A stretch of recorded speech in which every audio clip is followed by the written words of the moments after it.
Hello, good evening everyone, and welcome to my channel. Hope everyone is doing well, and I'm going to dive straight into this, and I just want to say thank you so much for your subscribing, and thank you for your likes, thank you for your comments as well. It's nice to get feedback as well, and I'm really excited that Elon Musk has done a partnership with India, and I think it's so wonderful, so well needed.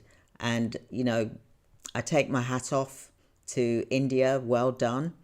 Congratulations on getting the EV work being done there in India.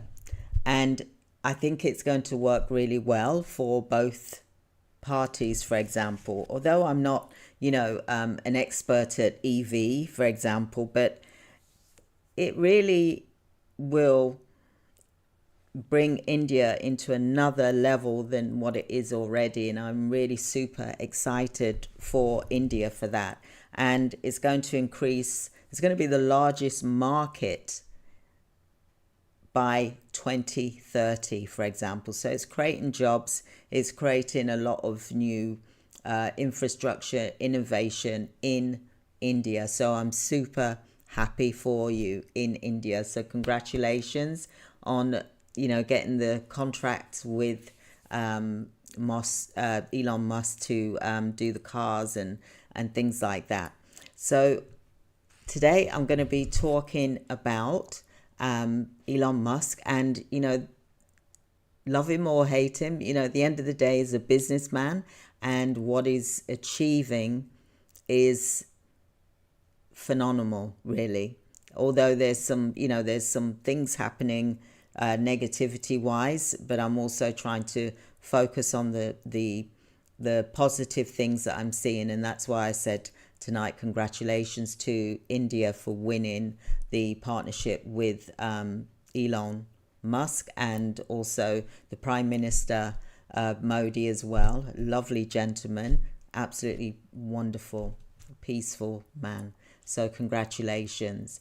So I'm going to talk today about really the things that we should look at in terms of Elon Musk, and also ourselves as business leaders. I mean, this is a hot topic. So, the first thing I thought, with regards to Prime Minister Modi, I was like, this is a lovely gentleman, and they obviously knew each other before Donald Trump. He mentioned that he knew him before when he was like a vice prime minister or something like that. So Elon Musk and the relationship between India, for example, absolutely brilliant that they've got this wonderful contract. Is going to help, and also the cost is going to be a lot more less than what it would be for Elon Musk to do it perhaps in America, because sales have gone down, obviously, and he's there to make sure that he's making a profit on things, because he's a businessman at the end of the day. So welcome everyone to tonight's session, and my name is Christine Crowell, and I am going to be diving in tonight about one of the hottest topics in business today, and also I'm going to talk about the Elon Musk global positioning with government leaders. Now, Elon Musk is able to position himself with the top leaders of the world, really. And I think this is something that we've got to look at, this strategy. Whether we love him or hate him, we've got to look at his strategy as a business person. This is what I'm referring to today. As a business person, look at what he is doing. Okay, so I'm going to be talking to you about how is going in and exploring different strategies and moves. Like if something's not working for him, straight away he pivots and changes. He doesn't stay stuck. For example, he'll pivot and think, right, okay, where can I provide this service that's going to be more valuable, more profitable for my company, for example. He doesn't work from the heart. We all know that. He works from the brain. I work from the heart. That's my problem. But he's working from the brain, for example, financial brain, for example. He's, at the end of the day, I can't fault him for his business sense because it is absolutely phenomenal. And he's the world's richest man, and he's done that in a number of years. But he hasn't, it wasn't like a get rich quick scheme type of thing. He did it over the years. He worked really hard from what I researched on it, blood, sweat and tears, for example. And, he nearly lost it all, didn't he? He nearly lost it all. He was just one step away from losing it all. So he's gone through that. So this is probably why it's so fierce and, with business. I'm referring to business here. I'm not referring to all the other serious issues that's going on, and I do take that in. But at the same time, I'm trying to focus on the business side of things, of what he's doing, for example. So it looks like that is signaling to look into secure major contracts abroad as well. So if you are curious about one of the world's top innovators is doing his business, for example, and is actually looking at being global. Now, although he probably was global, but it's becoming more to our eyes and more to what he's doing. But the international side of it, it could have been seen as it was international politics. However, this, obviously I don't know because I'm not any expert at this. I'm just looking at what I'm seeing, for example. But I think it made really good sense for him to look at Tesla EVs being done in India because the price was the right price, and also it's going to create jobs as well, in terms of technical staff, customer service. Import duties were a lot less as well, so it made good business sense to do that. We're seeing around the world where there's lots of tariffs being put on countries, for example, and it is making things go up a lot. So with Elon Musk, it's not just about him being a tech entrepreneur. He's also a master of strategy and positioning. So we've seen him engage with leaders from various countries around the world.